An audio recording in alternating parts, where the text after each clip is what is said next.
I got hit. I need fire rescue. While trying to apprehend a reckless driver, Sergeant Patrick Kepp suffered catastrophic injuries, losing both of his legs.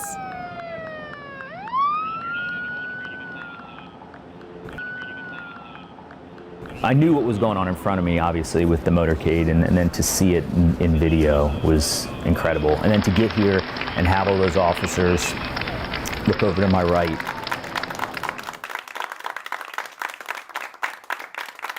What was that moment when you realized that your life was going to change? That was the first very, very emotional moment for me. How do you feel about the incident last year versus now? Do you feel the same kind of anger? I always think that there's going to be anger and sadness and disappointment and frustration with it. You're going to have those emotions, and that's good. That's necessary. It's a part of it. There's still nothing that I would do differently. I mean, I would have done exactly the same thing today, tomorrow, a year from now, because to me it was important to stop drivers like that and get them off the road.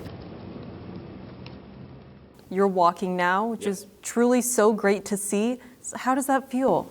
It's been awesome. I mean, and it's a testament to Walter Reed and to backtracking to shock trauma and to the officers that helped me out, to the flight paramedics, but the actual walking part is all thanks to Walter Reed and the physical therapists, occupational therapists, prosthetics team, doctors, and everyone there. Over the beautiful. Don't relax that leg a little bit. Don't let it rotate. Have made it possible, and in a time frame that was way ahead of what myself or anybody else thought it would have been by getting in prosthetics for the first time on December 29th. I mean, that was super early in the process, and it's very cool. So you've had them for a while now. Yep. What was the journey to getting this? It's a lot of work. I mean, it's learning how to walk again. As it's progressed, learning how to walk really 3 different times with, the prosthetic setup that I have here, with running blades, which are totally different to learn how to walk and run in, and then really a third set that I'll use for more athletic type stuff and football officiating. Learning how to walk 3 different times is tricky. What does your day-to-day look like now? And I see you have your police uniform back on. So I've been back in some light duty capacity since the end of June.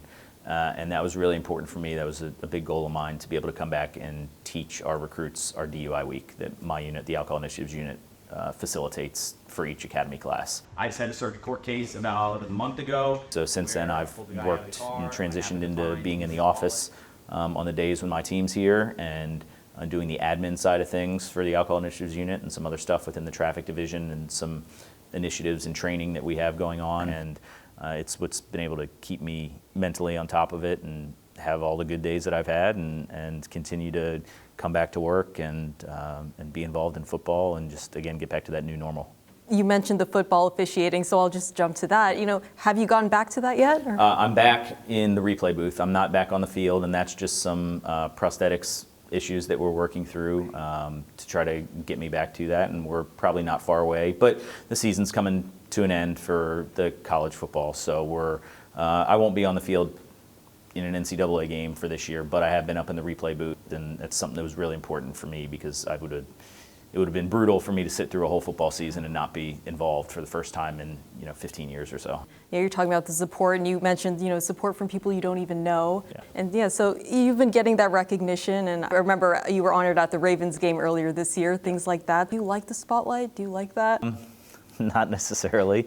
I think as law enforcement or as a football official, they're very similar. Lots of parallels between the two. I think the best day that either of those groups has is when we're not noticed, not needed, and can stay out of the limelight. So don't necessarily like to be in it. If a part of my story, a part of my recovery, a part of the whole incident can help somebody else, that's important to me.